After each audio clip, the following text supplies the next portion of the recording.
Hi everyone, welcome back to Be Rich. We saw all the positive comments which have been coming in for our video about Warren Buffett. Sorry, some of you thought it was clickbaiting. It wasn't clickbaiting. Nor are we two cooks trying to stir the pot here. It's just that we want to get your attention into realizing some simple facts about investing. If you don't get these simple things into place, you will not see the gains that you're looking for. It's like in weight training and in fitness, we say it's important. Form is important and as important as what you do. And Warren Buffett is a kind of character who he was an Indian, so he can't turn 500 rupees to 1 crore, but something to that effect in terms of US dollars.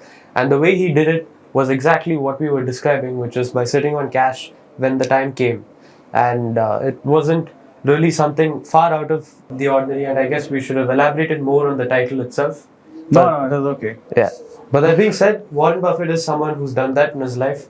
And the way to do that is by sitting on cash and waiting for the right opportunity. Correct. And talking of waiting on cash and waiting for opportunity, I thought Sashwath can give you guys an insight on how it is to be the nephew of Anand Srinivasan and kind of give you an insight on what all he's learned from Anand and how wonderful the journey has been so far.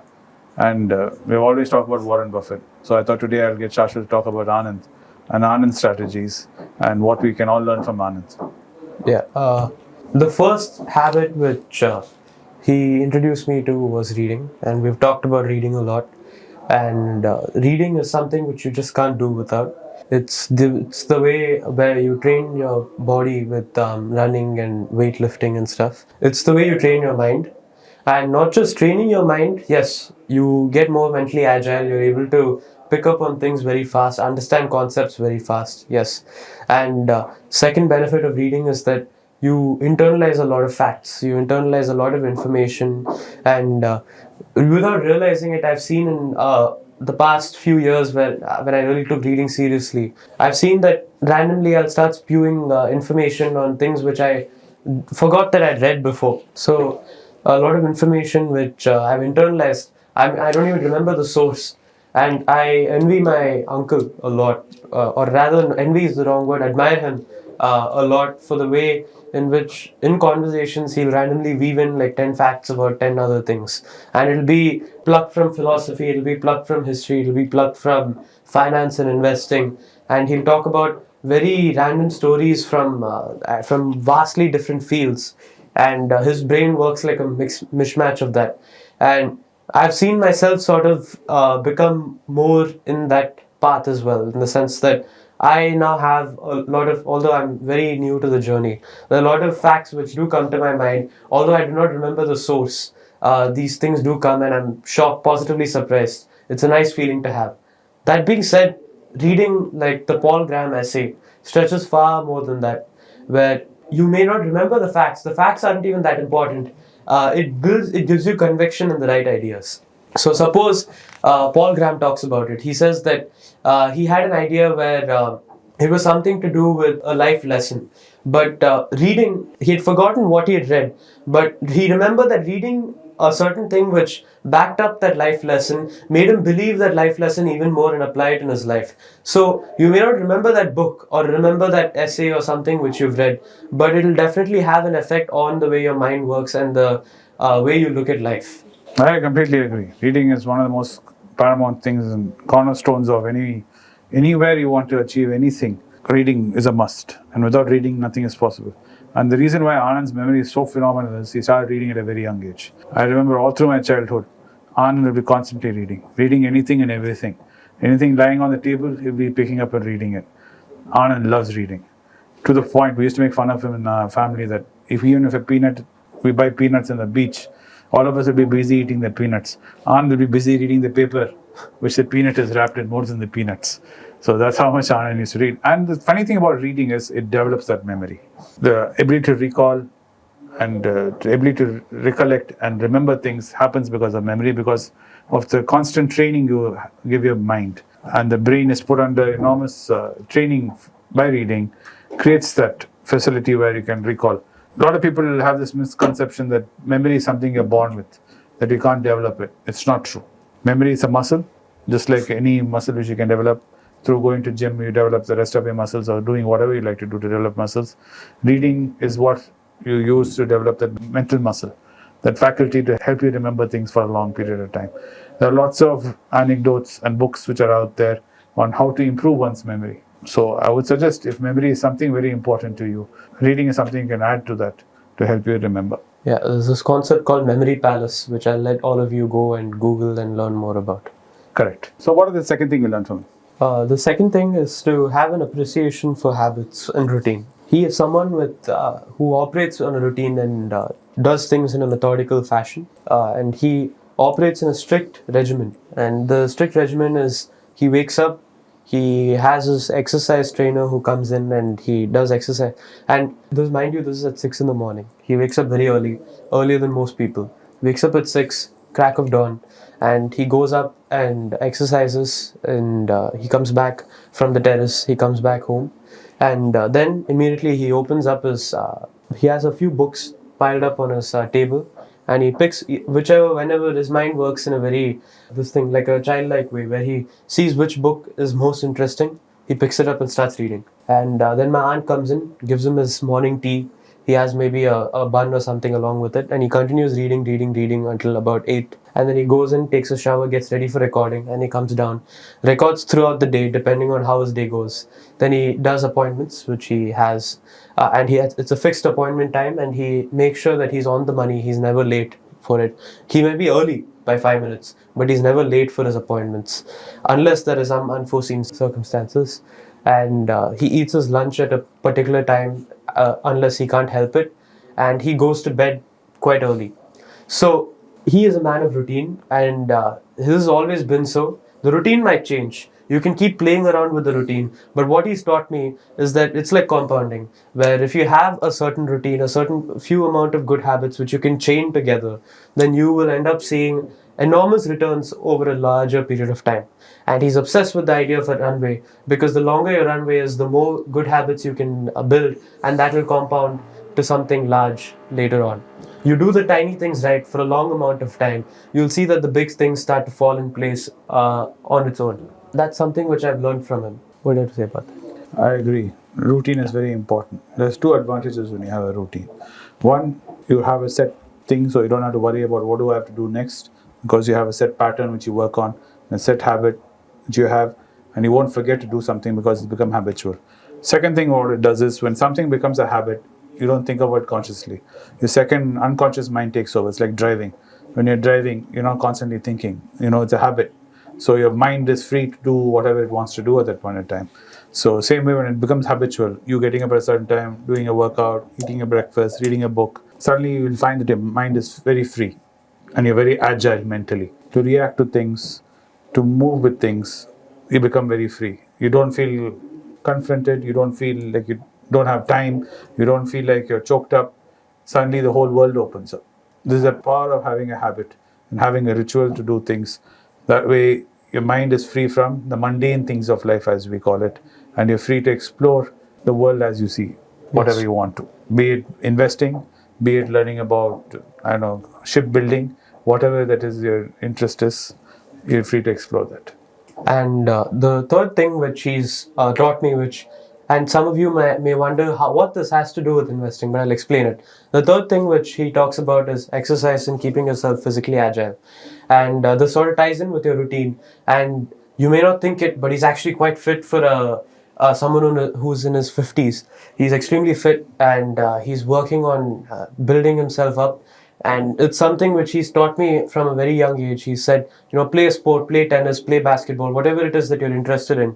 Keep yourself physically agile, and ensure that you are exercising your body the same way you're exercising your mind. And this has something to do with investing, because being physically fit, doing a physical activity is like meditation. It keeps your mind very calm. It takes out all the because I myself am a very nervous person, anxious person. He's also quite anxious as a person. It runs in our family. And the way both of us and my uncle cope with this anxiety is to exercise. And when you're an investor, there's no room for anxiety. Anxiety is your worst enemy when you're an investor. And especially when you're a long-term investor, anxiety completely destroys you. You look at every single position you have, and you keep looking at the numbers every day. But when you're physically active, you keep your mind sharp, you are in a better frame of mind, and it primes you to be able to invest in the long term, and it increases the length of your runway. If you exercise daily, you're going to live a longer amount of time, which means that your money has a longer amount of time to compound. This is the third thing which I've learned from him. And what Sashwath said is very true. Anand, from a young age, believe it or not, he used to be very physically fit. All through his school days, he used to play sports, he used to play cricket. Then when he was in college, he was playing tennis. In fact, his cricket was so good that unless he had some other issues, but if that wasn't so, he would have played at a higher level than he did. Correct. So he used to be very physically fit. It's just that life happens to all of us. So after marriage, life kind of caught up, and things in businesses which we were doing at the time, family businesses, didn't really go the way he wanted. All those kind of led into anxiety and a bit of depression, which is what created and fueled in Anand the investor, which you see him today. So the remnants of Anand's process of getting out of that is what you see him physically today. And he is working very hard, and he's very committed to losing that weight and increasing his runway and being fit, physically fit. One thing he is definitely keeps saying is, no matter how long I live, I don't know, but I definitely want to have quality of life. What fitness gives you is, it doesn't help you lose weight. Exercise does not help you lose weight. It gives you fitness and gives you quality of life. You're able to walk around, you're able to move and do things. Weight loss is completely on diet. We all know that.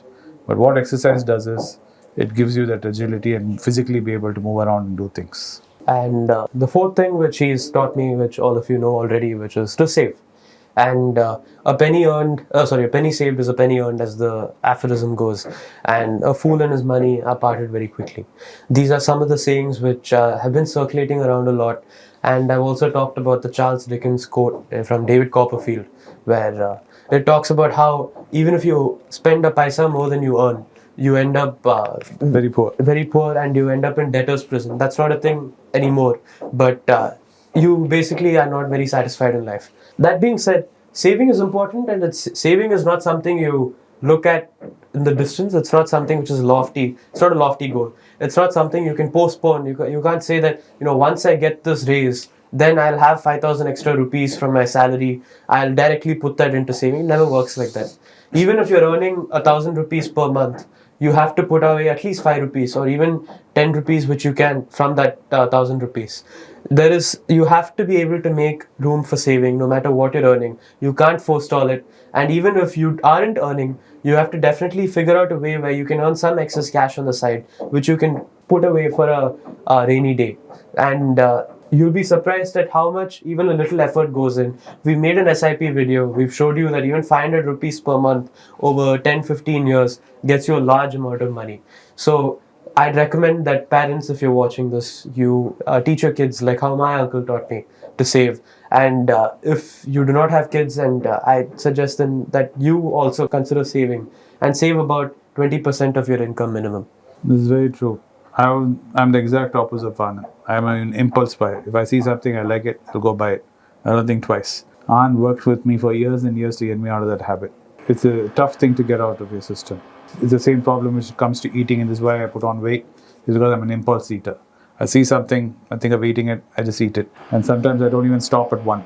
I'll go through a packet of chips, I'll go through a box of samosas effortlessly without any thought. And that's how we put on weight. Same way, the reason why you stay poor is you spend. You spend and buy things without thinking twice, you'll be in debtor's prison for life. Debtor's prison may not be existing physically anymore, but it's a mental prison which all of us put ourselves into, where we don't like owing, and when we owe, we put ourselves under enormous pressure and does damage to our health and well-being. So that's the main reason you should never borrow. And if you do have loans, close them, because it removes the amount of mental burden that is removed from your back. It's incredible. Owing money to nobody is a wonderful feeling.